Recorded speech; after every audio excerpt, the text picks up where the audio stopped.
Esse tá gravando e é contigo, mano. Ah, comigo?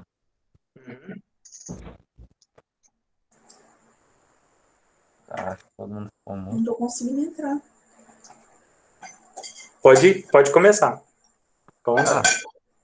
Ah, bom, como o Raul já tinha adiantado, o tema, né, de abertura dessa transmissão, pelo menos, é falar um pouco sobre intolerância religiosa. Bom, Uhum. particularmente nós cristãos sofremos perseguição desde principalmente o surgimento, desde a raiz, que no caso aqui é a árvore, né? Ah, o próprio Cristo foi perseguido dentro do povo de Deus, porque talvez alguns não tenham uma noção plena, mas o cristianismo não é uma religião separada do judaísmo. Na verdade, não. Nós somos o aperfeiçoamento do povo de Deus. Acontece que eles se separaram, né? E ao fazer isso Uhum. começaram a entrar em guerra. E logo veio o resto do mundo, proclamando guerra também. E desde as perseguições físicas com o Império Romano, até os gnósticos, enfim, as várias seitas, ah, as várias seitas gnósticas e de outras religiões também fizeram um duro embate. E praticamente nesses 2000 anos não houve um verdadeiro tempo de paz, né? Seja algo mais físico ou até mesmo intelectual. Na África, principalmente o centro-norte, a África Equatorial e a África saariana e subsaariana, ocorre muita perseguição aos cristãos de toda forma possível, seja pelos textos bíblicos, seja pela queimando igreja, algo mais físico, ou até impedindo a pessoa de ter direito simplesmente pela escolha religiosa. Não há muita notícia de como é a vida a vida jurídica dos cristãos na África, mas enfim, é tão terrível quanto, por exemplo, do Oriente. Eu tive conhecimento de uma lei paquistanesa em que praticamente é usada para perseguir cristãos. A lei de não ofensa ao nome de Maomé. Só que ela é escrita de tal forma dúbia e não específica, sabe? Um texto que se lê não dá para entender. Qualquer um pode entrar naquilo. No documento que o Raul enviou, eu coloquei lá a entrevista de um bispo católico que deu testemunho de que um de seus fiéis foi perseguindo sendo usada essa lei. Só que, felizmente, como eles tinham recursos, eles apelaram até as últimas cortes, porque a sentença inicial era de que era culpado e, se eu não me engano, era prisão perpétua. Só que ela nunca abriu a boca para falar mal de Maomé, entendeu? O que na verdade existia era um grupo de 3 pessoas que se juntaram e fizeram uma denúncia formal. Olha, eu vi tal pessoa falar mal de Maomé, aquela lei lá, e deu nisso.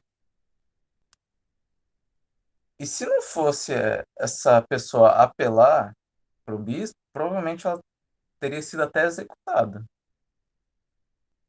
Simplesmente porque alguém não gostou dela, ou porque não acha que a religião dela não presta, e coisa do gênero. Avançando um pouco mais ao Oriente, na China, a China faz perseguições desveladas, não só a cristãos, mas também aos muçulmanos. Tem uma província no nordeste da China que faz, não vou lembrar a fronteira agora, mas em que é um campo de concentração de muçulmanos. Os caras simplesmente querem implantar um ateísmo forçado. Na, na China, já é proibida a circulação da Bíblia, ah, textos litúrgicos só com autorização do governo, hinos não hinos, assim, sabe, louvores, proibido. E um caso especial é que lá os católicos não sequer podem fazer uma estátua ou circular uma imagem na internet de Nossa Senhora de Fátima, da aparição de Fátima. Porque nessa aparição ela fala do comunismo, abertamente. E eles transformaram a religião na China num sistema político. Eles tornaram o cristianismo, principalmente, o inimigo do Estado. E além dessa perseguição a obras que não podem circular, existe um incentivo do governo para que paga pessoas que denunciarem alguém que sabe que fez uma cópia ilegal, manuscrito ou numa gráfica de algo religioso. Ou seja, basicamente você não pode ter uma Bíblia em casa, porque isso fere o Estado. Esses são exemplos bem ao extremo do que é a perseguição religiosa, intolerância religiosa, mas na Europa já estamos vendo algo caminhar esse patamar, né? O Raul compartilhou comigo uma notícia de que na Dinamarca existe algo parecido com a tal lei do Maomé lá do Paquistão, em que o celebrante ele tem que ter previamente mandado para um agente do governo, se eu não me engano, um sermão por escrito, em dinamarquês. A, a justificativa dessa lei é para impedir ataques xiitas islâmicos e discursos terroristas. Acontece com a mesquita, é o último lugar que você vai fazer isso no meio de uma pregação. Eu não conheço muito bem o Islã, mas de verdade, eu acho que o último local para se fazer isso é no meio de um sermão. Só que essa lei não exclui católicos, né? Ah, ou seja, teoricamente, católicos, não, perdão, cristãos, né? Cristãos de todas as denominações. É, e fica a pergunta: o que você tem que fazer? Você tem que escrever um roteiro para você falar num culto? E se você não seguir o roteiro? E o que o governo vai fazer com o tal roteiro? Você pode ser preso porque escreveu uma coisa que um agente do governo não quer? Essa lei ainda não foi aprovada, mas, assim, já é um vislumbre do que é que pode haver, porque isso já existe no mundo. É, você copiando ia ser lá muita novidade.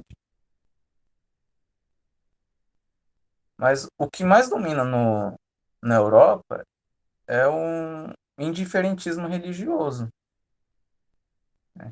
E que no Brasil já está começando a virar moda. Ou já começou. Nas universidades já é moda por pelo menos uns 20, 30 anos. Que é o quê? Aquela indiferença religiosa que puxa para o relativismo. Ou seja, você tem a sua verdade, eu tenho a minha, cada um crê no que acredita, e fica por isso mesmo. Mas não ouse.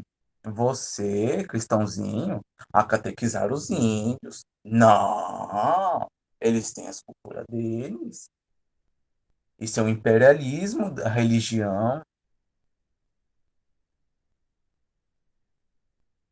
E fica esse discurso, assim, mais intelectual, mas por baixo do pano. É uma intolerância religiosa. Porque para nós a salvação se dá por meio da conformação a Cristo. E você não pode ir se conformar a alguém que você não conhece. Então é necessária a evangelização. E como é que você quer que eu pratique a minha religião? Da evangelização sem evangelizar ninguém. Então você não quer que eu pratique a minha religião? No termo mais pleno? E, e já além dessa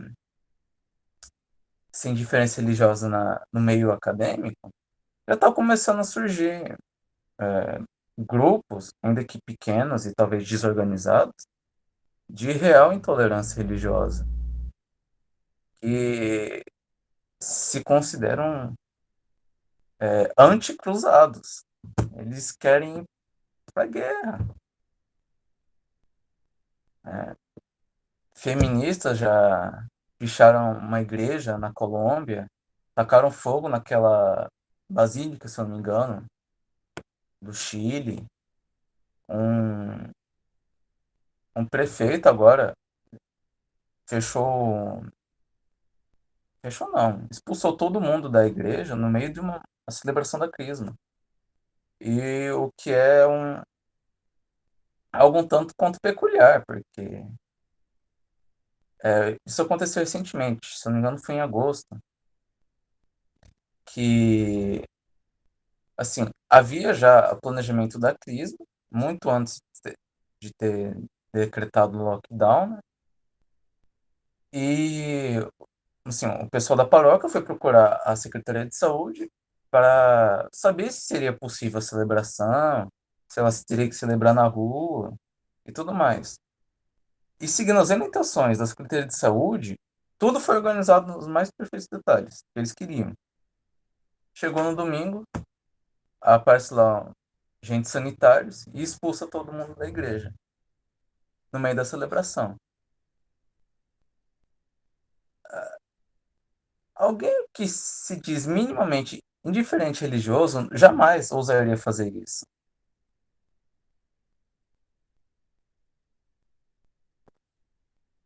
Então, se preparem. O inverno já está chegando. Mas não se esqueçam de que a vitória já veio com a ressurreição de Cristo. E nós somos convidados a participar dessa vitória. Eu tenho tatuado no meu peito a passagem de Mateus 16, 13 e 20. Quem quiser, fique à vontade para ler. Mas, basicamente, ela reforça o que eu acabei de dizer. Cristo venceu e somos chamados à vitória com ele. Raul? E Luiz, muito bom, cara. Parabéns.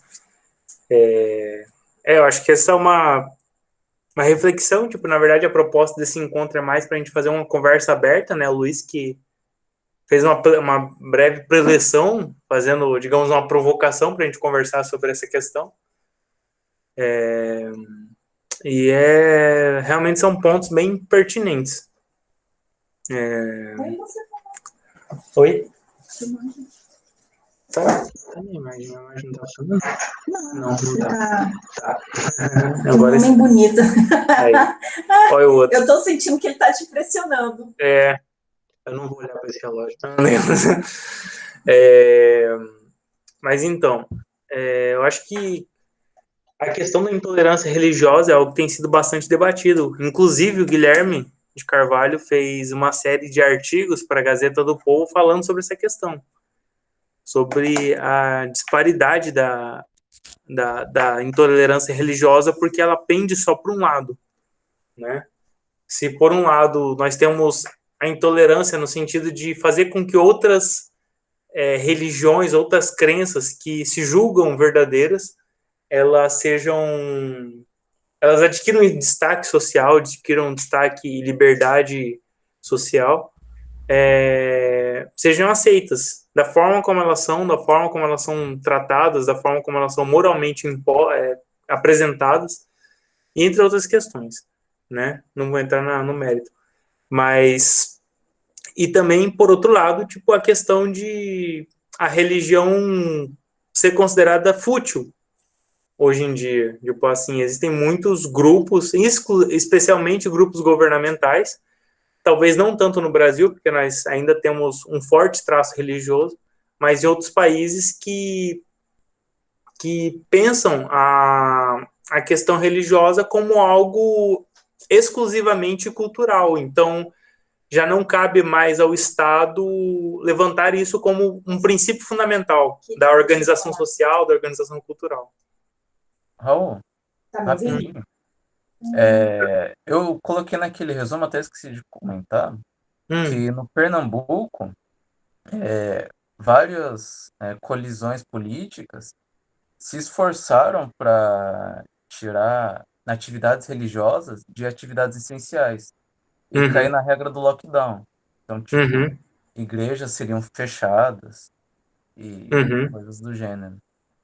Tipo, esse período de pandemia tem tornado isso muito mais forte, esse movimento antirreligioso, que acaba sendo uma posição de intolerância religiosa, porque eles se adotam crenças metafísicas, vamos colocar assim, também para fazer uma defesa em favor da racionalidade pura, né? A Rosana quer falar, tá desligado seu microfone. Acho que tem que arrastar para cima. Vamos ver. Cadê? Deixa eu te ajudar. Quem sabe? Aqui, né? Então, tem uma coisa que eu li recentemente, que na Europa uma grande questão está sendo misturar Estado laico, o Estado é laico, mas as pessoas não são. Então, a laicidade do Estado, que tem que ser, né? Na verdade, o Estado tem que ser laico, isso não significa que ele tenha que abafar a religiosidade das pessoas. Então, ele tem que saber lidar com todos os tipos de religiosidade, né? E não é abafando ou sufocando que é a melhor maneira, né? Que é o que a gente algumas vezes tem visto, né? Vou dar um exemplo. Burca em plena França. Então, assim, proibiram a cobertura. Aí, mas então você está tomando partido, né, na verdade, sufocando uma religião. Aí eles passaram a fazer várias limitações a outras religiões para poder justificar a negativa de usar burca. Né? Pelo amor de Deus, não vão achar que eu sou a favor da burca. Mas, assim, não um meio termo, um equilíbrio não foi encontrado ali.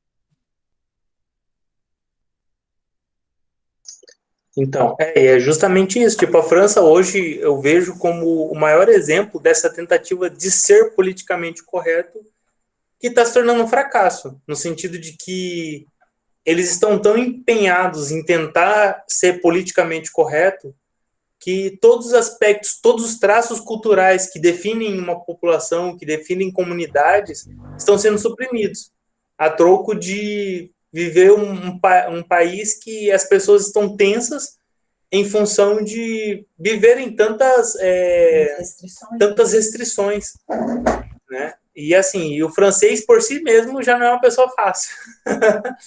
Então, assim, e tem sido um exemplo. Tem surgido muitas críticas de autores franceses sobre essa questão. Tipo assim, eu estava lendo, assim, ainda não conheço nenhum autor em específico, mas já li uma ou outra crítica a respeito disso, né? Tratando que na França tem se questionado sobre o que esses autores mais progressistas têm falado sobre estado de liberdade, sobre a condição religiosa, né? E por que existe uma falsa interpretação sobre o que seria intolerância religiosa, né? Porque hoje qualquer defesa da fé tem sido levantada como intolerância religiosa em muitos contextos. Então, tem sido um debate difícil, justamente porque, por exemplo,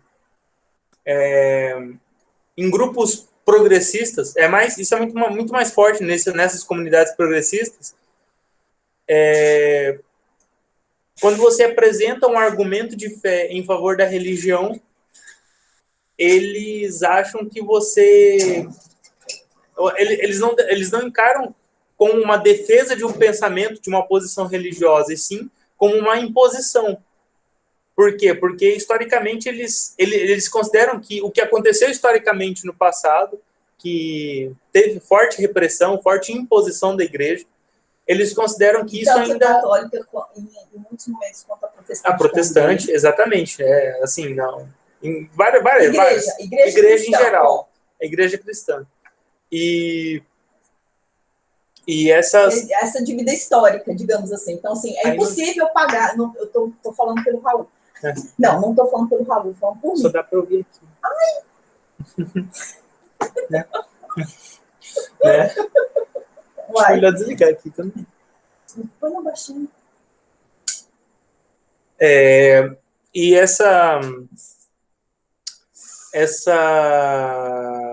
essas posições que têm sido levantadas dentro das comunidades progressistas, em especial, tá? Não são as únicas, mas elas são proeminentes nesses posicionamentos.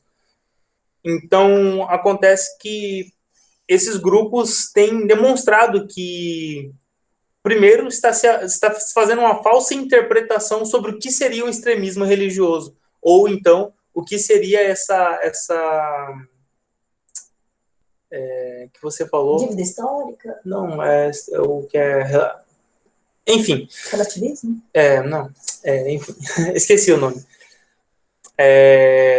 Esses excessos da igreja. Porque, se por um lado, as comunidades, tanto católicas quanto as protestantes, elas procuram organizar suas crenças através de proposições, através de estruturas litúrgicas, através de estruturas de práticas nas comunidades. Por outro lado, nós temos comunidades que procuram conservar a boa doutrina. Então, as duas coisas elas estão juntas, só que em muitos momentos elas são separadas para que a pessoa fale, não, tipo, você tem as suas crenças, só que você não pode praticá-las, porque você pode defendê-las enquanto um ato intelectual, você não pode praticá-las porque você agride outras pessoas praticando essas crenças. Então, tem sido um desafio, porque dentro dos grupos teológicos, eles vão tentar apresentar que não é assim. Enquanto comunidade religiosa, as práticas acompanham as doutrinas. Elas não são dissociadas. Tipo, que a Rosana citou a questão da França. Na França, publicamente as pessoas são proibidas de expressar sua fé. Né? Até onde sei, tipo assim, dentro do que eu já li sobre, na França as pessoas são proibidas de expressar publicamente a sua fé. Elas podem expressar a sua religião em locais privados e em contextos específicos. Então, por exemplo, que nem a Rosana falou, a questão da burca. A questão da burca é muito mais do que uma questão cultural. Ela é uma questão religiosa e ela é uma questão sistemática da cultura ortodoxa muçulmana. Né? Tem culturas mais liberais, no sentido de que elas são mais flexíveis, né? Dentro da própria comunidade muçulmana. Mas aí a gente entra na questão, então qual seria a proporção em que podemos expressar essa religião, né? Porque se qualquer tentativa de expressar está sendo considerado como extremismo religioso, então a gente tem que retomar o diálogo com essas comunidades que estão considerando a posição religiosa como extremista e rever as nossas ações e os nossos discursos em favor de uma religião saudável, né? Então, tipo assim, eu acho que isso, inclusive, é a proposta uma das propostas, né? Não é a única, mas é uma das propostas da ABC2, que é apresentar através de argumentos, através de uma estrutura de pensamento, através de uma vasta literatura, como o pensamento cristão ele consegue se adequar de maneira compatível com a realidade e ele consegue justificar as nossas ações, os nossos pensamentos, as nossas crenças e as nossas disposições de práticas, nossas disposições de pensamentos, né, dentro do campo da religião e dentro do campo da ciência. Porque a ciência ela não é isenta de uma disposição religiosa, né? De vieses religiosos. Sejam quais forem, na verdade. Né? Uhum. Então, a tratativa aqui, eu vejo que é muito pertinente. Né? Tá, a Rosana vai falar aqui. Eu esqueço que tem que ativar aqui a microfone. Uma coisa que o Luiz salientou, se a gente for olhar para a história, quer dizer, eu vou pegar o gancho dele, mas vou fazer um prólogo. Se a gente for olhar para a história, várias vezes a gente como seres humanos, né, como humanidade, já pensou que Jesus estava voltando, né? Microfonia. Não, mas agora Jesus está voltando. Não, mas agora Jesus está voltando. Mas não, agora. Isso aqui não é uma aula de... Ai, meu Deus, dos últimos tempos, como é que é a aula de escatologia? Mas tem um versículo que eu acho que ele tem sido muito mal interpretado, que, assim, e ouvireis sobre terremotos, e ouvireis. Então, a questão não é se tem ou não terremoto, porque sempre teve. Sempre teve tsunami, sempre teve... O que mais? Destruição, praga, guerra, morte, sempre teve. A grande questão é que e ouvireis. Então, acho que nunca a disseminação da informação foi tão grande, acho não, certeza, né? A internet tem o quê? 30, 40 anos no máximo? Então, assim, eu concordo plenamente. Beleza. Eu concordo plenamente com o Luiz, que, olha, a gente tem que estar com o pezinho, com as 10 virgens, né? As virgens precavidas de saber que o negócio está feio, a gente tem que, não somente na questão natural, né? Se preparar espiritualmente. Eu cheguei hoje aqui em casa, a gente saiu hoje praticamente a tarde inteira, né? Aí eu cheguei exausta emocionalmente, né? Muita morte, muito sofrimento, né? E muitas coisas, e as pessoas estão muito sensíveis, então qualquer coisa tem briga. E eu pensei, oh meu Deus, será que... acho que eu não estou preparada, caso haja, né? O que é muito provável, uma perseguição contra mim, Rosana, religiosa. Falei, meu Deus, será que eu dou conta? Pelo que eu vi hoje aqui comigo, né? Eu comigo, fazendo autoanálise, não dou, né? Não dou conta. E a gente sabe que tem que, doravante, né? Daqui em diante a gente vai ter que estar muito segurando na mão, não é nem segurando na mão de Deus, é agarrado mesmo. Sabe quando você levanta a criança que agarra com as duas mãos, aí você levanta a criança assim, você vai ter que estar agarrado na mão de Deus. Eu queria falar outra coisa, só que eu não lembro. Mas então repasso para isso. Passo para vocês.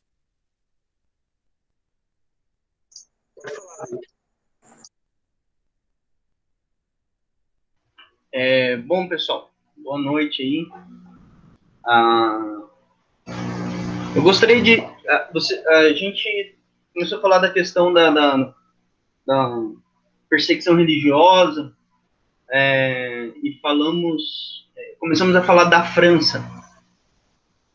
A França, como um polo de pensamento, né, ela deu origem a muito do que o que forma, por exemplo, a sociologia, a filosofia do direito atual, né? No Brasil, por exemplo, Derrida, Foucault, né? Então nós temos esses nomes que são estudados nos cursos de humanas, assim, extensivamente, certo? A relação religiosa na França, ela não é complexa hoje. Na verdade, ela é complexa desde o período da Revolução Francesa, né? Desde os jacobinos, né? Exato. Deu uma parada com Napoleão, mas Porque aí você tem um império, um governo totalitário. Então, as outras forças são abafadas. Mas religião, política, ciência, né? Do século XIX para cá, a ciência ganha força como um poder de influência na sociedade. Mas religião, política e ciência são forças de influência na nossa sociedade, né? A BC2 sempre argumenta em prol disso quando fala sobre ciência e religião, né? São forças de poder, de influência na nossa sociedade, então por isso é importante nós falarmos dela. E na França, quando houve a Revolução Francesa, o grande ponto é que os jacobinos eles eram contra os conservadores, que seriam os católicos, a quem apoiava, né, o que já estava estabelecido anteriormente, né? A monarquia católica, né? Se eu não estou enganado. Então você tem essa tensão de religião e política na França desde o século XVIII, né? A Revolução Francesa aconteceu em 1789, isso? Correto? Olha, estou ficando bom de data. Então, assim, você tem essas tensões ocorrendo ali desde muito tempo. Um texto que é magnífico para falar sobre isso é o do Raymond Aron, né? Ópio dos Intelectuais. Ele é uma história das ideias que deram origem à visão política francesa e que influenciou a esquerda. Ele é um pensador francês, ele não é um pensador ligado ao marxismo, mas ele é um crítico ao marxismo, né? Ele é um crítico à visão marxista, e ele traz isso no bojo. Esse conflito religioso e político ocorre na França há muito tempo. Um outro aspecto importante, um outro livro, um texto muito bacana de se ler, Caminhos para a Modernidade, os Iluminismos britânico, francês e americano, da Gertrude Hamill Faber, né? É um texto da Realizações. Esse texto do Raymond Aron é da 3 Estrelas. A tese da Hamill Faber quando nós falamos de iluminismo, nós pensamos na França, única e exclusivamente, né? Só que a Gertrude Hamill Faber, ela vai falar que não. Vários países na Europa e na América sofreram, passaram por um período iluminista. Me respeita, irmão. Não tira minha atenção, não. Passaram por um momento, um período iluminista. E existe uma relação entre essa revolução intelectual que ocorre e a aceitação e a convivência com a religião estabelecida. Por exemplo, ela fala do iluminismo britânico e do iluminismo americano como uma revolução intelectual que dialoga bem e conversa bem com a religiosidade. Então, por exemplo, nos Estados Unidos e na Inglaterra, principalmente, você tem uma abertura para o diálogo e para a conversa, né? Uma visão mais liberal e aberta, né? não liberal americano, que aí é o pensamento de esquerda americano, mas uma visão mais aberta, né? O Partido Conservador, o Tory, né? Poxa, agora me fugiu o nome do cara que fez uma análise na Revolução Francesa, britânico. Você lembra, Luiz? Edmund Burke. Exatamente. Eu tava... Veio Russell Kirk na cabeça e não veio Edmund Burke. O Kirk tem um livro sobre Edmund Burke. Você percebe ali que mesmo com divergências grandes de visão de mundo, né? E hoje eu vou falar um pouco sobre essa questão, como é importante a gente entender essas visões de mundo em conflito, né? Mesmo com divergências grandes de visão de mundo, tanto o partido Tory, né, quanto os Whigs, né, seria o Partido Conservador e Progressista hoje, eles eram, no século XVIII e XIX, eram partidos que prezavam por uma liberdade de diálogo, de debate, né, que formou uma cultura mais liberal, né, economicamente, liberal em termos de ideias, né, que favorece um pluralismo e um debate grande, né, tanto na Inglaterra quanto nos Estados Unidos. Né, os pais fundadores colocam a liberdade, né, como um direito inalienável do homem, né, algo dado por Deus. A Constituição americana se refere a Deus, não é uma Constituição laica, né? Por mais que ela acomode e ela não traga uma definição religiosa pura e simples, né, mas ela acomode ali várias crenças. Os Estados Unidos, nesse período, ele recebe movimentos missionários, sejam esses protestantes, católicos, mas no campo protestante, você tem ali nos Estados Unidos, no momento da formação da Constituição, você tem, entre aspas, né, facções religiosas extremamente diversas. Né? Então, como acomodar essa diversidade toda? Então, você tem visões, tanto os ingleses quanto os americanos, visões que acomodam, né, visões políticas que acomodam a possibilidade de fala, né, ou a possibilidade de defesa de ideias, ou de uma defesa no campo das ideias, de posturas religiosas, certo?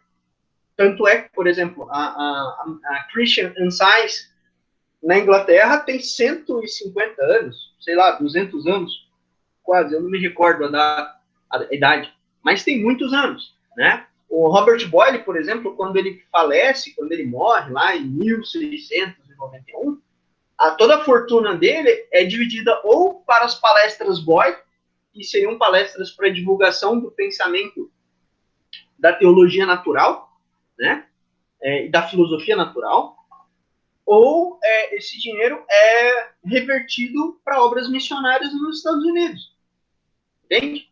E o Boyle era uma figura de peso na política inglesa naquele período, né? Com toda a questão de uma revolução, da Revolução Gloriosa, da Revolução Puritana, né?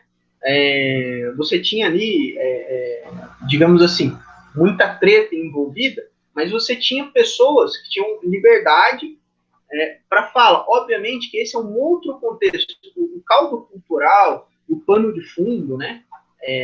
Digamos assim, o paradigma vigente naquele período era outro, né? Eram pessoas que aceitavam a religiosidade. Hoje, essa intolerância, né, você falar de um ponto de vista da fé, você trazer uma reflexão, né, pautada em uma cosmovisão religiosa, ela não é bem vista, mas isso é algo recente, certo? E o fruto e a raiz disso, em vários aspectos, vai se encontrar no iluminismo francês. O iluminismo francês, que é o iluminismo que combate a religião, óbvio, o contexto francês, a religião, ela tinha um poder extremamente grande e realmente extrapolou ali em vários aspectos, extrapolou seus limites. Quando você olha a história da França naquele período, você vai entender a razão por que essa rebelião contra, certo? Mas culturalmente essa ideia de laicismo, a fundamentação dela está na filosofia francesa, né? No iluminismo francês, né? O iluminismo americano e o iluminismo britânico não têm essa autonomia toda quanto à religião. Os britânicos até mesmo aceitavam a religião como uma explicação, por exemplo, moral. Um aspecto importante aqui é que nesse período nós tínhamos na Inglaterra duas grandes filosofias contrastando. Os filósofos morais, né, a filosofia moral, e os filósofos empiristas, né, Locke, o próprio Boyle, né, e você tinha lá Adam Smith, você tinha pensadores que refletiam, posteriormente Edmund Burke, a tradição moral inglesa, a filosofia moral inglesa, o moralismo inglês. E o iluminismo francês, o que pautou o iluminismo britânico foi esse iluminismo, o argumento da Gertrude Himmelfarber, né? O que pautou o iluminismo britânico foi essa filosofia moral, né? Foi o moralismo inglês, a tradição moralista inglesa, a reflexão moral inglesa, que era religiosa, puritana, né? Anglicana, tinha sua raiz dentro da cristandade, digamos assim. Por mais que esses pensadores, posteriormente, eles se tornam ali deístas, né? Porém, a Gertrude Himmelfarber argumenta, né, que o empirismo e o experimentalismo britânico, eles não ganharam espaço na filosofia inglesa tanto quanto ganharam na França. Então, os franceses, Voltaire, Rousseau, né, o empirismo e a filosofia experimentalista vai ganhar força na França. Então, esses autores, segundo a Himmelfarber, a tendência deles é recorrer muito mais a um pensamento cientificista, né, um ceticismo científico, né, que era presente, sim, em certo sentido, na Inglaterra, né? Um ceticismo mitigado, um ceticismo que conhecia ali os seus limites, não era um ceticismo absoluto. Mas na França isso ganha um outro contexto. Então tem esse contraste para a gente entender essa visão, né? Um outro aspecto importante seria entender o quanto que as visões antropológicas são extremamente importantes. O quanto enxergar o homem como um ente restrito, né, nas suas ações, limitado em suas condições, uma postura um tanto mais próxima do pensamento do ceticismo político britânico, né? E pensar o homem como um ente irrestrito, cujas potencialidades podem ser realizadas ao máximo, né? Que já é uma questão que direciona muito da visão de mundo de esquerda, né, progressista, seja na França ou na Inglaterra, e até mesmo aqui no Brasil, mas a antropologia, essa visão antropológica é extremamente importante, porque o pensamento restrito vai entender, por exemplo, um dos pressupostos fundamentais, são os moralistas britânicos, né, vai entender que o homem é pecador. Então, por ser pecador, nem todas as suas obras são boas por si só. Então, o homem, ele precisa, e ele é restrito pela queda, né? A doutrina cristã da queda direciona essa visão irrestrita, né? Então, veja, um outro texto que eu gostaria de indicar, que vai falar sobre essa visão mais antropológica, é a do Thomas Sowell. Visões em conflito, conflito de visões, na verdade. Origens ideológicas das lutas políticas. Tem uma série de palestras do Jonas Madureira sobre política,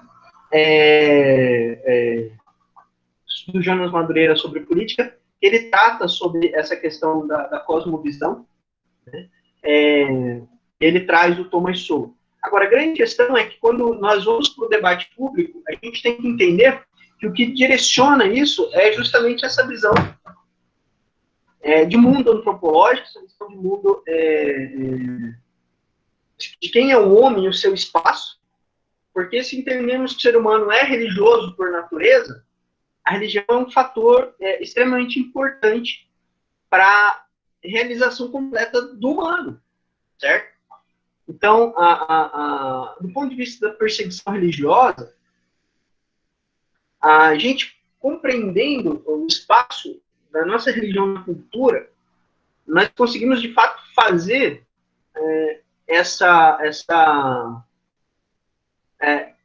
tentar buscar ações que realmente consigam buscar pontos de contato, diálogo com pessoas, ao invés de conflito direto. Um ponto que eu quero ressaltar, existe sim perseguição religiosa. Óbvio, se você for lá na janela, acho que é janela 1040, né, no mundo árabe, no mundo islâmico, né, você tem um contexto lá que o cristianismo é perseguido a ferro e fogo e as pessoas matam cristãos, né. Na Índia, cristãos e muçulmanos são perseguidos de igual modo, ok? Na China, como o Luiz ressaltou, em algumas regiões, cristãos vão ser mais perseguidos e outras muçulmanos, mas de qualquer modo, existe sim essa perseguição. Por quê? Porque a visão de mundo cristã, ela entra em conflito direto com as visões políticas dessas ideologias, certo? Desses países. Isso atrapalha a maneira como eles direcionam, né, a sua vida, certo? Por exemplo, um budista tibetano vai aceitar sem grandes problemas a esposa de um homem que morre ser queimada com ele no ritual de cremação na Índia, entende? Vai aceitar sem problemas. Agora, o cristão, não pode. Você está assassinando uma mulher, ok? Você está assassinando uma mulher só porque o marido dela morreu, certo? De igual maneira, não vai entrar em conflito com a classe, com as castas, né? Divisão social hindu, né? Os Dalits, os Brahmanes, né? Todas essas questões. Agora, o cristianismo enxerga todas as pessoas iguais diante de Deus. Não tem essa divisão, certo? Um governo que explora o seu povo, a sua nação, como acontece na China, né? É absurdo para um cristão, certo? Então, essa é a grande questão. Então, eu gostaria, para a gente poder aprofundar essas coisas, deixar esses 3 textos que eu acho que contribuem aí. O Raul me comentou que queria ler o Ópio dos Intelectuais do Raymond Aron, tá? Se eu falei muito, desculpa, que eu estava tentando dar um resuminho de cada texto e fazer sentido dentro da nossa fala aí, tá? É muito bom, mano. O que eu tô começando a engatinhar, a entender por cima, você explicou detalhadamente. Não, esse é bom, legal. Obrigado, David. Eu passei para a Sara os livros que você comentou ao longo da sua conversa aí, os 2 que você falou. Vou passar esse do Conto de Divisões também.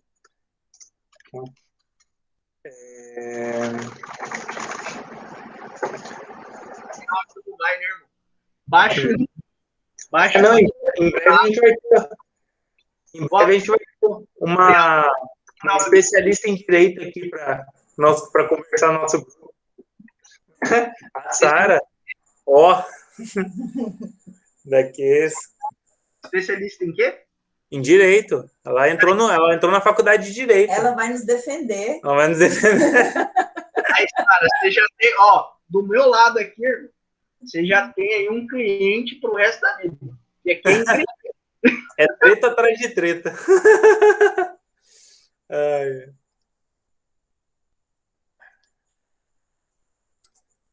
Mas então, muito bom, gente. Muito obrigado.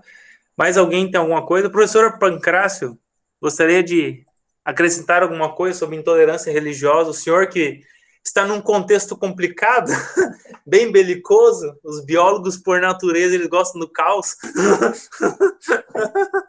assim? Somos pessoas fofinhas. Minha esposa aqui falando que é fofinha. A gente ouviu Comendo e dormindo, ela é um anjo.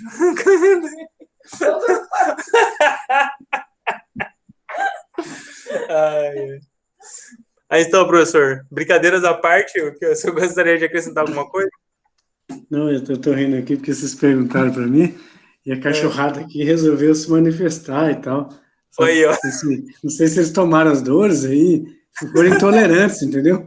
Com o assunto aí.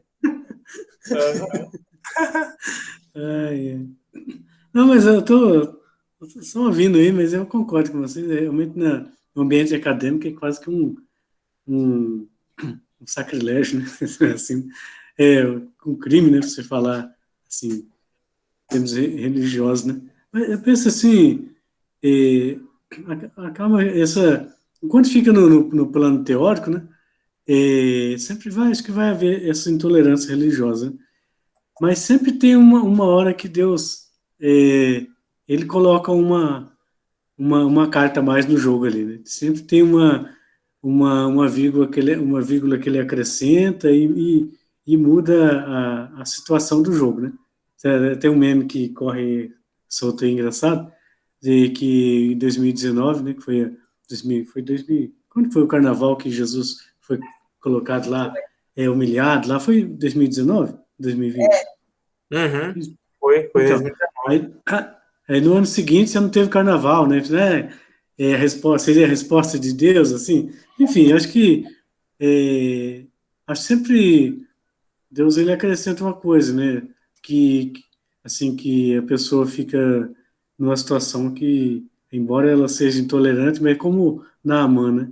E tal, naquela intolerância, não, tem que ser assim, tem que ser assado, e de repente Deus colocou, olha, 7 vezes lá no rio e não tem conversa, né? Então você vai, eu acho que sempre tem essa questão também, né? Sempre tem essa própria pandemia, né? Tá, é uma carta que foi colocada no baralho aí, né?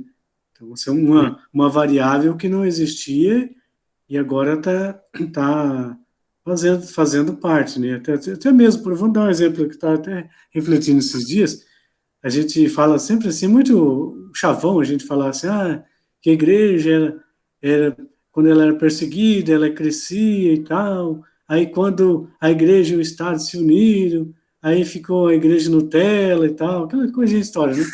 Mas só que a gente não leva em conta que quando ela deixou de... Ele ficou um período de maior bonança, onde todo o fundamento teológico, filosófico, ele foi assentado, né? Foi ali, naquele período de agora estamos de bem com o Estado, é que os alicerces ali de estudo, de produção de material didático, teológico, foi bem assim. Opa. Professor, seu áudio cortou. Foi fechado. Então, assim, tudo que a gente está desfrutando hoje, né, de material didático, teológico, aí, foi desse período de bonança e paz e amor entre igreja e Estado, né? Mas, assim, então eu acho que todo momento, toda situação, a impressão que eu tenho é que Deus, ele cria uma forma de levar vantagem daquilo lá, vamos supor assim, tem 10 frentes para a igreja avançar. Tem nesse aspecto, eu vou avançar em 2, eu vou avançar em 2 nessa situação aqui. Na China, de repente, Deus está avançando em algum ponto lá que a gente não está percebendo. Eu acho que tem esses aspectos aí para a gente, assim, vendo, assim, que a igreja é uma só, né, no mundo todo, né? Então, se alguns aspectos que ela está avançando no Brasil, outros mas em todo mundo ela está, os tentáculos dela tá ali, né? Mas isso é que eu quero dizer, assim, quero dizer que essa intolerância religiosa, ela existe, mas ela de forma não é o suficiente assim para frustrar também os planos de Deus. Ele dá sempre um jeitinho lá, ele coloca um elemento surpresa, Sim, é como se fosse assim, o jogo tá desse jeito, aí surge uma regra nova, surge uma situação ali que, olha, não é bem assim, eu não abandonei o negócio, não está correndo solto e está na mão de vocês e pronto, não, eu vou mexer o doce aí, e vou fazer uma circunstância que vai mudar aí, eu acho. Sabe? Eu acho que penso assim.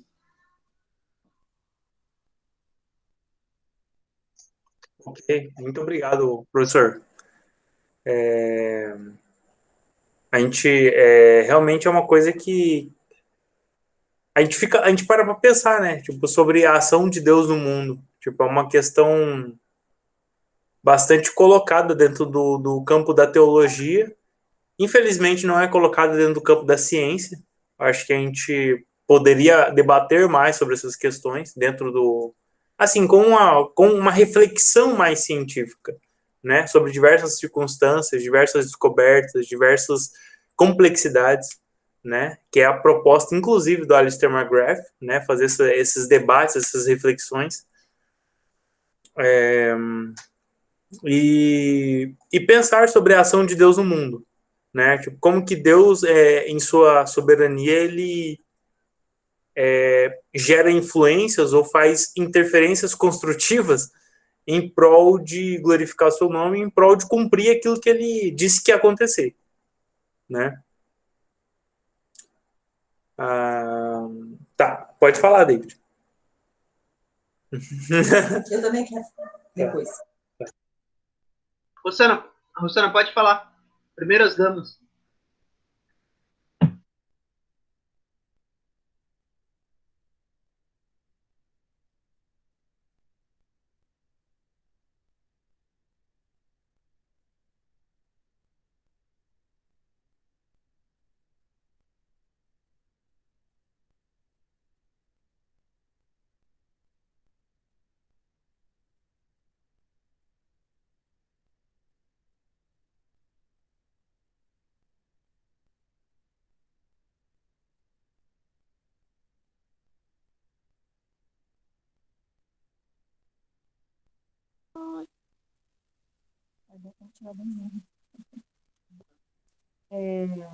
Gente, eu acabei de esquecer o que eu ia dizer.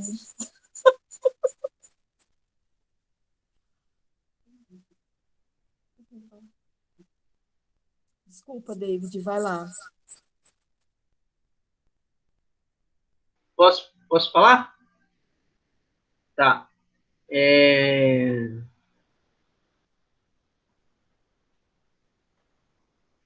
O que você concorda comigo, Pancrácio?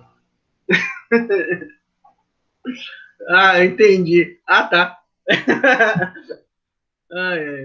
Eu acho que não deveria concordar, não, hein? Eu tenho uma ideia meio errada. Bom, um ponto interessante, pessoal, a gente perceber como que o mundo passou a ser visto. Como a maneira como os primeiros filósofos naturais enxergavam o mundo e a relação de Deus com o mundo e como que uma ciência secular, né, ou como a secularização da ciência passou a construir a relação ou passou a enxergar a relação de Deus com o mundo, ou de uma ideia chamada Deus, porque, bom, do ponto de vista secular e materialista, Deus não existe. E como isso daria sentido ao mundo, né?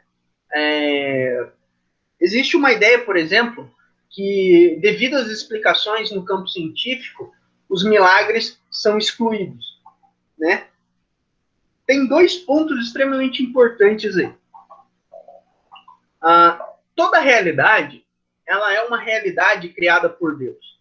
E o primeiro ponto que eu gostaria de ressaltar é justamente sobre a nossa visão da natureza. A natureza, ela é vista muitas vezes, nós, do ponto de vista humano, fazemos a divisão entre o mundo natural e o mundo sobrenatural. Porém, toda realidade é uma realidade divina. Ela é uma realidade criada por Deus. Ela é uma realidade que, diante de Deus, é uma realidade natural.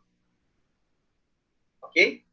Então, por que milagres não seriam possíveis? Apenas porque, por meio da ciência, nós conseguimos justificar e achar um caminho, uma rota explicativa para determinados fenômenos. Ok? Dizer que o fato da ciência conseguir explicar os fenômenos naturais exclui a possibilidade de milagres, por exemplo, é extremamente arrogante. Porque o que a ciência propõe, na verdade, é apenas uma interpretação da realidade. Os modelos científicos nada mais são do que interpretações de fenômenos naturais. Conseguiram captar? Ou eu falei baixo a parte final, né? Os modelos científicos são interpretações de fenômenos naturais. Eles não são a realidade em si. Por não serem a realidade em si, eles não podem ser tomados como um fato, né? Só para a gente entrar numa treta com os biólogos aqui, uma treta biológica, teoria da evolução não é um fato. Teoria da evolução é uma teoria. Ela tenta dar sentido a fatos e fenômenos que ocorrem na realidade. Só que, por ser uma teoria, ela é uma história contada para dar significado a essas coisas.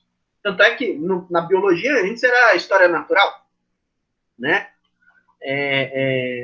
O nome da biologia não era biologia, era história natural, certo? Então, quando eu falo contar uma história, eu estou querendo dizer que a gente cria uma narrativa ou a gente cria algo que dê significado. Então, o modelo científico é isso, certo? Nós tentamos entender os fatos, ok? Criando uma imagem, né? Ou criando, na química nós trabalhamos muito com imagens, quando nós falamos de orbitais, moléculas, e muitos modelos são, de fato, traduzíveis em imagens, não são apenas modelos matemáticos, né? Estatística, coisa do tipo, mas a teoria, o modelo é justamente isso, buscar essas relações, esses fenômenos e tentar entender, dar um significado para ele.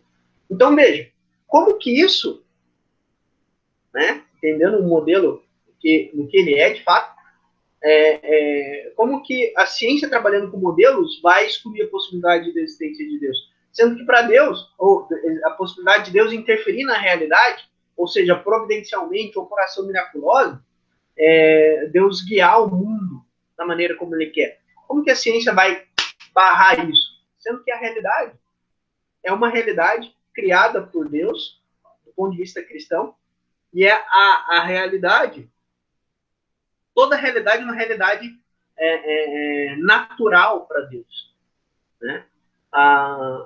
Esse é o primeiro ponto. Toda a realidade, ou todo o mundo, é criado por Deus, e toda essa realidade está sob o controle de Deus. O segundo ponto, que historicamente, na verdade eu comecei falando ele primeiro, mas historicamente os filósofos naturais entendiam que o mundo era um universo aberto no qual Deus poderia interferir diretamente, certo?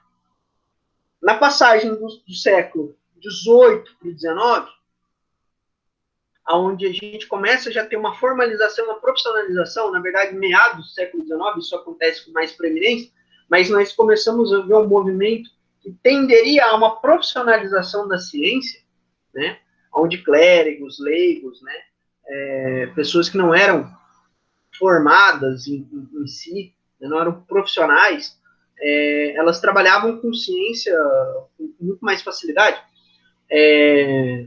Você passa a ter uma visão de que o mundo é um mundo fechado, certo?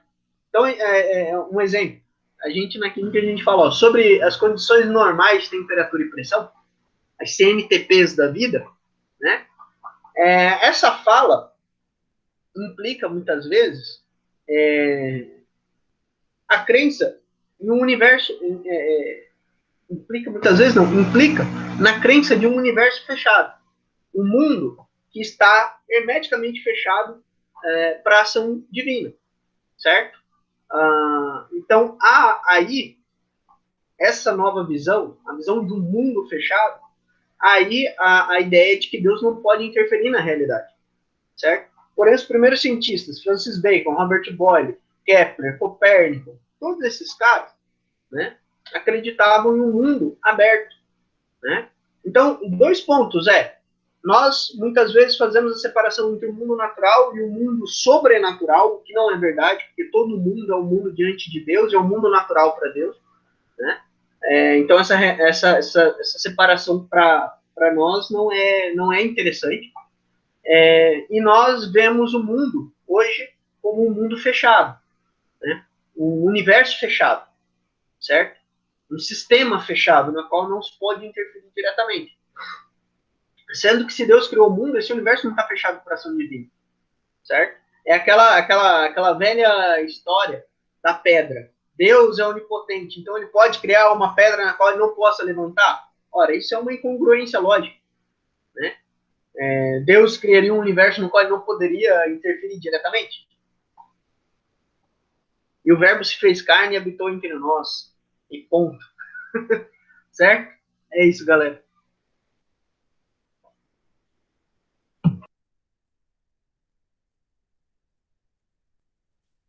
Oi. Vou ter que tirar daí.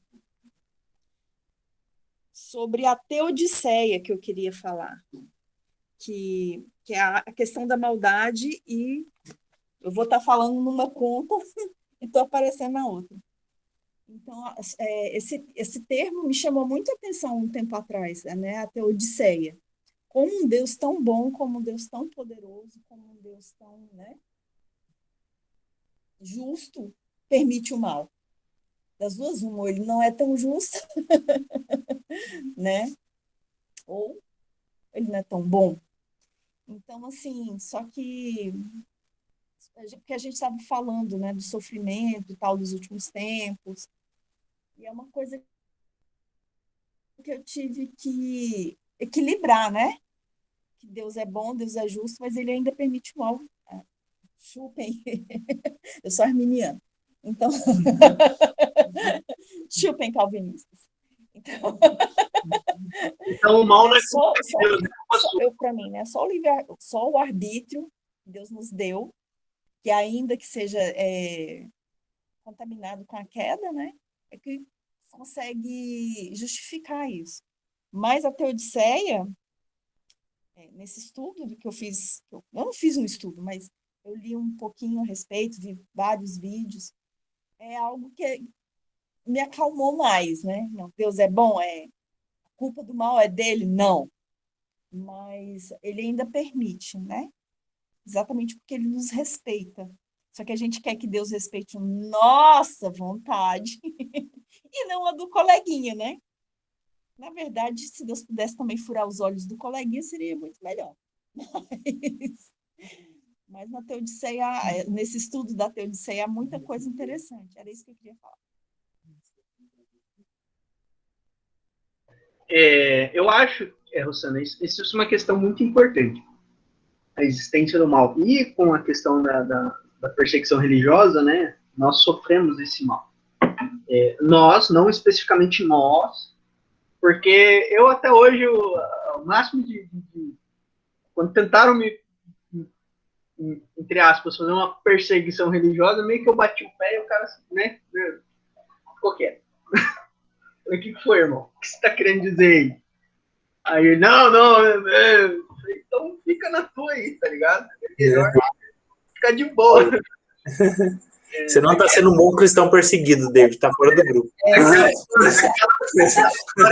Não direito de ser perseguido. Aquela dá difícil, irmão. Dá outra face. Eu falei, tá, eu vou dar outra face, eu vou virar e voltar com direto na cabeça.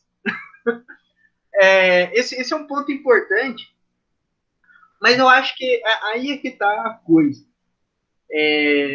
Eu gosto bastante do Lewis. O Lewis é muito massa, muito legal. E ele tem o livro O Problema do Sofrimento, tá aqui atrás, eu não vou mexer, porque senão eu vou ficar meia hora mexendo no livro. Mas O Problema do Sofrimento.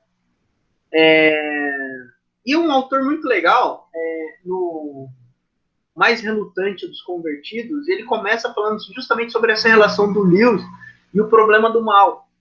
Né? Bom, o Lewis, vocês sabem, ele teve uma vida não muito legal. A gente rala, mas ele ralou um pouquinho mais. Né? Ele perdeu a mãe com 10 anos com câncer, foi para a guerra, perdeu o melhor amigo na guerra, salvando a vida dele, sofreu traumas da guerra, tinha sequelas, né, de estilhaços de bombas, né, ele tinha alguma deficiência por causa disso, viveu durante a Segunda Guerra também, né, morreu do coração, teve complicações, tinha um irmão alcoólatra, tinha problemas pessoais com seus pecados. O Lewis, ele quase que era um sadomasoquista, né? Ele confessa na biografia dele essa tendência dele ao sadomasoquismo, né? Então ele foi um homem complexo, complicado, sofreu bastante. Enfim, mas um ponto importante, ele fala, né? Quando eu era mais jovem, né, no problema do sofrimento, onde ele lida racionalmente com isso. Quando ele fala, quando eu era mais jovem, eu argumentava contra o cristianismo com relação ao sofrimento, né? Se Deus é bom, por que então existe o mal? Seria essa a grande questão dele. Só que ele fala, olha, isso é meio que tolo e precipitado, porque quando eu olho para o mundo, na verdade a questão que surge é se o mundo é mal, porque existe algum bem. Existe beleza, existem pessoas que amam, existem pessoas que cuidam umas das outras, que se sacrificam. Então, existe tanto maldade quanto existe bondade no mundo. E a nossa vida e a nossa realidade é uma tensão entre a maldade e a bondade que existe na criação, né? Numa criação caída. Ok? Do ponto de vista cristão, nós não vivemos num mundo perfeito. Nós vivemos num mundo em queda. Então as coisas não são como deveriam ser. As coisas não estão no lugar como deveriam estar. Elas podem, pela graça de Deus, estar menos piores, né? Menos pior do que poderia ser no seu potencial máximo. Qual foi a piada aí, cara? Eu só vi subindo aqui, ó. Pode adicionar o Agostinho. Pode, daqui a pouquinho. Já vou levantar. Não, já deu, chega. Corta, cancela ele. Só para a gente pensar nisso. Essa é a grande questão. O mundo é mal, mas existe beleza. E existe bondade. Né? Eu gosto de uma frase que eu vi, uma vez eu escrevi tomando café. A vida é como uma xícara de café. Tem beleza, sabor e aroma, mas também tem o seu amargor característico. E a vida é essa tensão. E é esse mundo no qual nós vivemos. Recorrer a Deus. A culpa do mal é de quem? A gente pergunta. Eu perguntei quando eu tive minhas crises, eu pergunto direto. A gente treta de vez em quando aí. Né? Vocês sabem. Né? Piada interna. Vocês sabem. Então, assim, eu acho que a grande questão é que o cristianismo exige de nós um crescimento e uma maturidade para entender essa tensão do mundo. E nós devemos ser sal e luz e bênção na vida das pessoas. Devemos amar ao próximo, como amamos a Deus, né? E essa é o nosso chamado. Questionar o mal e o porquê faz parte. Acho que devemos questionar, né? Mas, por exemplo, tem uma frase do Lewis, eu não sei se é dele mesmo, mas tem um filme chamado Shadowlands, né? Quando perguntam da esposa dele que estava internada, e ele fala que ele tem orado, e fala, e tá dando certo. Ele basicamente fala, olha, eu não sei se está dando certo, mas pelo menos eu estou mudando, né? A oração, às vezes, não muda as circunstâncias, mas muda aquele que ora. Eu acho que o grande objetivo da oração é esse. É mudar aquele que ora, não necessariamente mudar as circunstâncias daquele que está orando, e aonde ele vive. Né? E a grande transformação está aí. Eu acho que essa pelo menos essa é uma maneira como eu estou tentando acomodar as circunstâncias nas quais eu me encontro, nas quais nós nos encontramos hoje. Né? Mas as circunstâncias da minha vida. E, bom, eu acho que isso tem me dado um pouco mais de maturidade, um pouco mais de alegria. Entender que, mesmo que o mundo seja difícil, ainda existe sabor, beleza, em boas amizades, né? em bons conselhos, certo? E uma boa comida, ok? E é isso daí, tá? Não precisa cortar não, irmão. Valeu. Cara, eu acho que o Luiz... Você é poético demais, velho. Nunca deu certo eu escrever poesia, eu prefiro pintar. Poesia, Eu acho que podia Ia dar 50 páginas sem uma Ilíada, né? acho cada poesia, Cada poesia. ia ser uma ode. né? Um ódio e desespero. Dá uma palhinha aí pro Luiz aí pra... Fala aí, Luiz, para encerrar, então. O que eu acho importante. Microfone é seu. Já que é para encerrar, voltando um pouco atrás que o David disse Sem vergonha. sobre Montesquieu, a escola de direito ser Ó, bem vai pegada ao francês, a escola de Pádua e de Coimbra são, na verdade, graus de excelência na Europa e que foram suprimidas simplesmente porque seguiram a tradição tomista. Mais um motivo para ser perseguição religiosa. Oscar. José Bonifácio. Padre? Escola de Pádua e Coimbra. Pádua. Espanha, né? Não, tudo em Portugal. Portugal? Não, mas tem uma escola famosa na Espanha. Acho que é Salamanca, Saragoça. Então. Bolonha também tem uma. Não.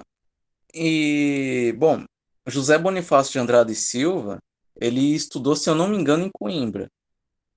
E não sei o porquê cargas d'água, ele foi também para a França depois do Bonaparte. E esse cara simplesmente foi quem fez a Constituição Brasileira de 1822. Ele decretou o Estado brasileiro como sendo católico, mas é um Estado que mais tinha liberdade religiosa até então. Alguns dizem que sim, mas... Bom, nunca saberei. E ainda o Estado brasileiro, mesmo sendo oficialmente católico, foi o que mais promoveu a liberdade religiosa. Ao contraste de países como o México, Nicarágua e outros. Bom, agora sobre o mal, né, Agostinho, é que ele combateu os maniqueístas, que diziam que existia um Deus do bem, um Deus bom, e um Deus mau. Só que é o seguinte, Agostinho diz que, isso no meio das confissões, que todo bem é bom e não pode haver nenhum bem que é mau. E todo bem é sujeito à corrupção. Ou seja, a corrupção como que leva as coisas ao mal. O mal nada mais é do que a corrupção do bem. Ora, se realmente os maniqueus estão certos, isso levaria a crer que o mal seria um bem. Só que não existe a corrupção pura e simples por si só.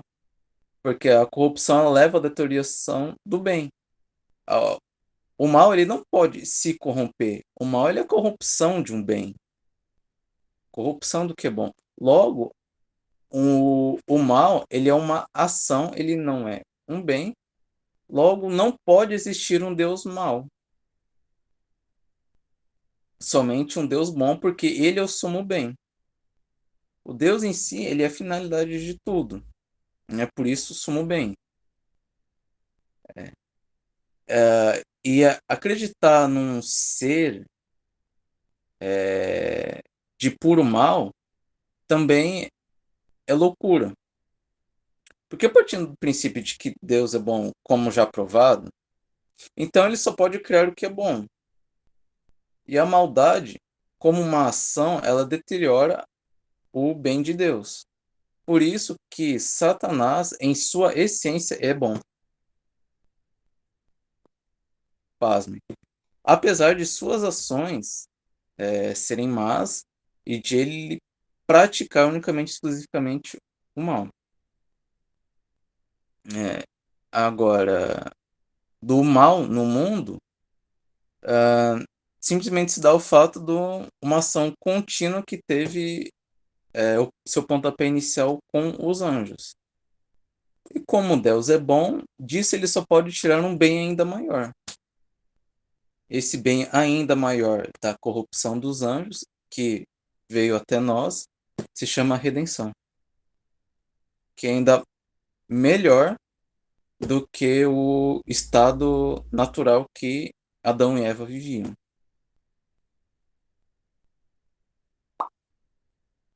Isso é Agostinho falando no meio das confissões. Nossa, mano. Legal. Não. Deixa pra próxima. Deixa pro próximo encontro. Uma palhinha só. Já tem 1h30. Não, David. Tá na hora de encerrar. Engana quem? David, faça o seu reclame aqui. Do grupo. Do seu encontro amanhã. Já que não vão deixar eu falar sobre criação, que é de redenção do problema do mal. Dá pano pra manga. Vai lá. Eu gostaria de convidar vocês. Amanhã nós temos uma reunião de um outro grupo de estudo aí que estamos trabalhando em paralelo. Estou ajudando o Raul e a Rosana nesse daí, como vocês sabem, né, na liderança. Não sei se sou uma boa influência. Lavo minhas mãos, né? Mas o grupo do C.S. Lewis Talk, né? Nós conversamos sobre os textos do Lewis, né? Temos uma lista ali de textos que estamos lendo. E outros autores, por exemplo, esse ano, extra ao Lewis, vai ter T.S. Eliot, né? Uma sociedade cristã, né? Por uma sociedade cristã, agora não recordo o nome do livro. E O Rosto de Deus, do Roger Scruton, né? Dito isso, pessoal, nos intervalos dessas leituras, nós estamos fazendo algumas conversas, né? Alguns bate-papos. O tema do nosso bate-papo de amanhã vai ser Feminismo e Pós-Modernidade, com a professora Juliana, lá da UFMS de Três Lagoas, tá? Amanhã, às 3h30 da tarde, eu vou enviar o link, tá bom? No grupo do NBCC. Quem se interessar em participar, tá? Já está convidado. Vai ser um bate-papo muito interessante, tá bom? Eu falei para o professor, eu comprei uma luva ontem na academia. Eu comprei uma luva 14 onças, né? Para a gente fazer sparring. Cada um leva seu protetor bucal, tá? Capacete também. Capacete, bandana e caneleiras, tá bom? Então, a regra já está dita, tá? São 3 rounds, tá bom? Sobrevive quem ficar em pé, tá? Depois de 15 minutos. Tá top. Ok? Mano, pessoal, obrigado. É o convite lançado, tá? Espero vocês amanhã. Amanhã, no horário, eu envio o link do Meet lá para vocês, tá? Certo. Beleza. Vamos tirar um print aí de finalização aí, porque a Rosana disse que saiu vesga no outro lá. Sei lá, eu saí vesga, eu saí baixinho, careca, vesga e barrigudo. Eu falei que você é baixinho, né? Beleza. Vou tirar um print aí, cara. Vamos lá. Raul. Eu vou? Tá. Deixa eu arrumar aqui então pra tirar o print. Ó. Dá um sorriso aí, Pancrácio. Sorria, você está sendo fotografado. Pronto. Nossa, É nóis. Certo, galera. Obrigadão, valeu. Saiu certo. Espera aí. Aperta os pontos aí que eu vou ver se saiu. Pô, você não deixa a gente ir embora, irmão? Oi? Pronto. Acho que saiu. Acho que não saiu ninguém mesmo. Se saiu também já era. Eu vou sair mesmo, hein? Não pode. Não. Olha. Valeu, gente. Obrigado. Noite, com Deus. A barriga da sua mãe, você já nasceu mesmo. Olha. Tá? Fique com Deus. E até. Nosso próximo encontro vai ser daqui 2 semanas. Tá? Eu vou passar para vocês a programação e a gente já vai entrar na leitura do nosso livro sobre ciência e religião. Mas eu vou para. Não. Vai ser quinzenal? Hã? Vai ser quinzenal? Vai ser quinzenal, por enquanto. Porque a gente não tem... Isso. Daí eu vou passar no grupo certinho já, avisando todo mundo, né? E explicar como que vai funcionar esses encontros, certo? Só para pontuar, eu troquei uma ideia com a Vanessa. A Vanessa é uma galera interessante que está no grupo lá do Polani. Eu acho que vale a pena. Lembra aquelas palestras extras que você queria? Acho que vale a pena. Eu tô conversando com uma galera lá. Acho que vale a pena convidar eles para dar uma palhinha para gente. Eu tô com umas ideias a respeito disso, David. E a gente vamos conversar. Vamos conversar sobre isso. Tem uma galera boa lá e os nossos grupos aqui também tem uma galera muito boa também. Tá? Massa. Abração. Tá bom? Muito obrigado, pessoal. Abraço, Deus abençoe e boa noite. Tchau, tchau. Boa. Não sai, não.